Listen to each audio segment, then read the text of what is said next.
Selamat pagi Pak Pendeta, boleh memperkenalkan dirinya? Boleh. Saya Pendeta Dumidoyo, Ratu Tenu. Sekarang di mana Pak Pendeta? Sekarang saya melayani di GPIB Taman Harapan, Jakarta Timur.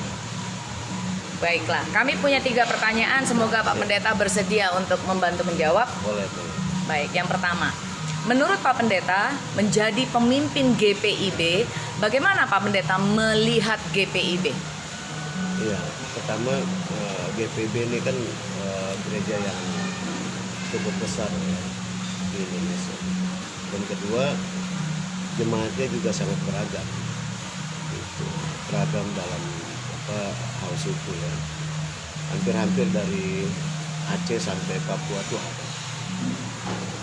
Waktu saya di Aceh ada dari Aceh. Waktu saya di Immanuel Depok ada juga jemaat yang dari Papua.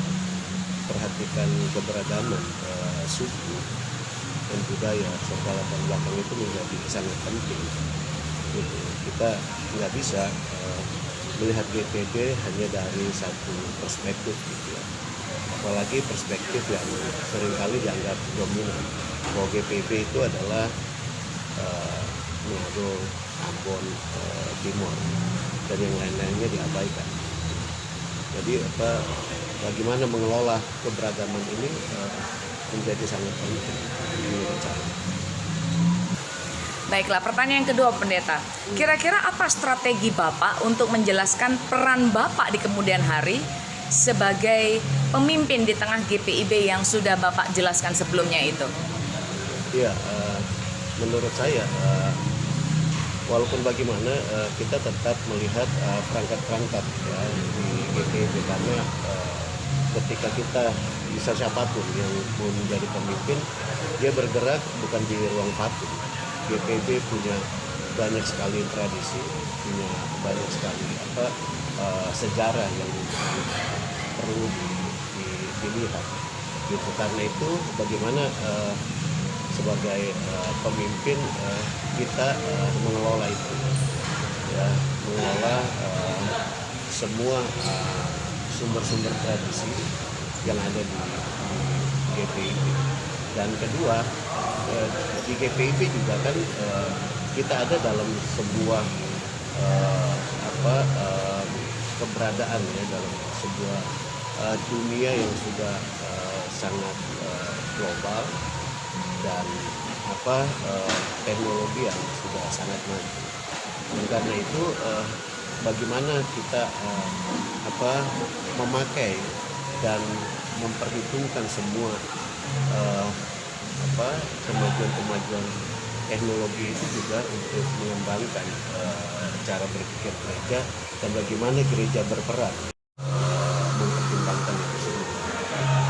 Dan yang terpenting karena kita adalah pemimpin gereja ya, Kristus harus menjadi idola, Kristus harus menjadi visi ya, visi bergereja, visi kepemimpinan gereja, tidak ada yang lain. Gereja itu kan Kristen gitu ya, kalau Kristen berarti pengikut Kristus, jadi visi Kristus itu gitu. Bukan sekedar mengikuti apa yang Kristus buat, tapi apa visi Kristus di tengah-tengah dunia yang sudah sangat maju dan saya pikir itu. Baik, pertanyaan yang terakhir. Apabila di kemudian hari Pak Pendeta menjadi seorang pemimpin atau pimpinan di GPIB, dan dengan penjelasan Pak Pendeta di atas tadi, apakah Bapak bersedia secara sadar dan sukarela mengundurkan diri apabila ternyata Bapak tidak melakukan peran yang sudah Bapak sebutkan di atas, dan apabila Bapak melakukan tindakan melanggar hukum negara dan panggilan iman Anda? Bagaimana pendapat Pak Pendeta? Kalau melanggar hukum negara, saya pikir kita belajar dari perkembangan dunia di mana-mana. Jangankan dijatuhi hukuman gitu ya. Kalau sekarang kan gini, kalau sudah dijatuhkan hukuman baru orang bisa diberhentikan. Menurut saya kalau memang terdapat indikasi ya, pelanggaran pidana misalnya, dia harus dengan sadar mengundurkan diri. Kenapa? Karena dia pemimpin gereja.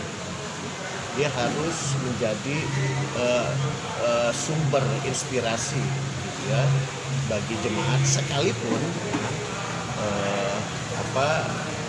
dia sendiri melanggar hukum. Jadi sekali lagi keteladanan sebagai pemimpin gereja itu menjadi sangat. Baik, terima kasih. Ada penutup yang Pak Pendeta mau bagi untuk GPIB di masa depan? Ya, menurut saya gereja harus selalu ya, menjadikan Kristus sebagai sumber inspirasi dan juga sumber visi di tengah-tengah keberadaan gereja, di tengah-tengah karya dan pelayanan gereja. Tanpa itu gereja bukanlah gereja. Terima kasih Pak Pendeta untuk sharingnya. Sukses untuk di masa depan. Terima kasih, Mei. Iya.